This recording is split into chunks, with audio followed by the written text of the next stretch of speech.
ಯತ್ನಾಳ್ ಅವರು ಸನ್ಮಾನ್ಯ ಅಧ್ಯಕ್ಷರೇ, ಈಗ ಏನಮ್ಮ ಮಾಂತೇಶ್ ಕೌಜಲ್ಗಿ ಅವರು ಈ ಮಾಹಿತಿ ಹಕ್ಕು ಅನ್ನೋಂಥದ್ದು ಕೆಲವೊಂದು ಜನರ ಒಂದು ದೊಡ್ಡ ಉದ್ಯೋಗ ಆಗಿಬಿಟ್ಟಿದೆ.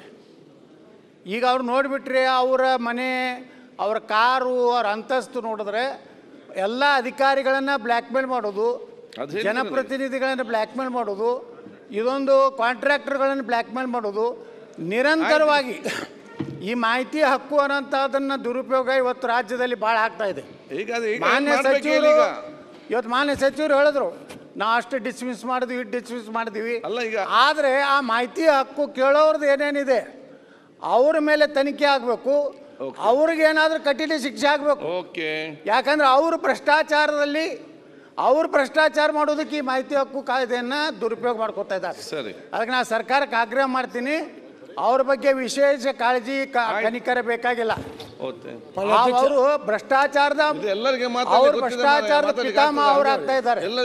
ಅದಕ್ಕೆ ಅಧ್ಯಕ್ಷರೇ, ಅದರ ಮೇಲೂ ಒಂದು ವಿಜಿಲೆನ್ಸ್ ಇರಬೇಕು. ಆ ಮಾಹಿತಿ ಹಕ್ಕುದಾರ ಮೇಲೂ ಒಂದು ವಿಜಿಲೆನ್ಸ್ ಆಗಬೇಕು. ಅದು ಅವ್ರ ಆಸ್ತಿ ಪಾಸ್ತಿನೂ ಸಹ ಇವತ್ತು ತನಿಖೆ ಆಗಬೇಕು. ಅಂದಾಗ ಅವ್ರು ನಿಜವಾಗಿ ಮಾಹಿತಿ ಹಕ್ಕುದಾರರು ಅಥವಾ ಸರ್ಕಾರವನ್ನ, ಅಧಿಕಾರಿಗಳನ್ನ, ರಾಜಕಾರಣಿಗಳನ್ನ ಬ್ಲ್ಯಾಕ್ ಮೇಲ್ ಮಾಡುವಂತ ಮಾಹಿತಿ ಹಕ್ಕುದಾರರು ಭಾಳ ಆಗಿದ್ದಾರೆ. ಇದಕ್ಕೆ ಒಂದು ರೀತಿ ಕಂಟ್ರೋಲ್ ತರುವಂತ ಕಾನೂನನ್ನು ರಾಜ್ಯದಲ್ಲಿ ಜಾರಿ ಮಾಡಬೇಕು. ಮನೆ ಸಭಾಧ್ಯಕ್ಷರೇ, RTI ಏನಿದೆ, it's A very powerful weapon. ಭಾಳ ಒಂದು ಒಳ್ಳೆ ಇತ್ತು, UPA ಸರ್ಕಾರದಲ್ಲಿ ತಂದಿದ್ದು ಒಂದು ಒಳ್ಳೆ ವೆಪನ್.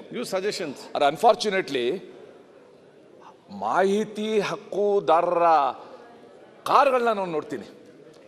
ಮುಂದ್ಗಡೆ ಮಾಹಿತಿ ಹಕ್ಕುದಾರ ಅಸೋಸಿಯೇಷನ್ ಅಧ್ಯಕ್ಷ, ಮಾನವ ಹಕ್ಕುಗಳ ರಕ್ಷಣಾ ಸಂಸ್ಥೆಯ ಅಧ್ಯಕ್ಷ, ಇದು ಹಾಕೊಂಡು ಓಡಾಡೋದು ನೋಡ್ತಾ ಇದ್ದೀವಿ. ಮಾಹಿತಿ ಹಕ್ಕು ತಗೊಳ್ಳುವಾಗ ಅವನಿಗೂ ಏನಾದ್ರು ಒಂದು ಕಾರಣ ಇರಬೇಕು, ಬಲವಾದ ಕಾರಣ ಇರಬೇಕು. ಈ ರಸ್ತೆ ಸರಿ ಇಲ್ಲ, ಹಾಕ್ಲಿ.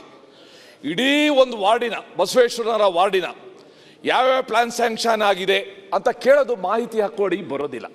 ಸೊ ಅದಕ್ಕೋಸ್ಕರ ತಾವು ಇದನ್ನು ಯೋಚನೆ ಮಾಡಿ, ಅವನ್ ಏನಾದರೂ ಒಂದು ಕಾರಣ ಇರಬೇಕು.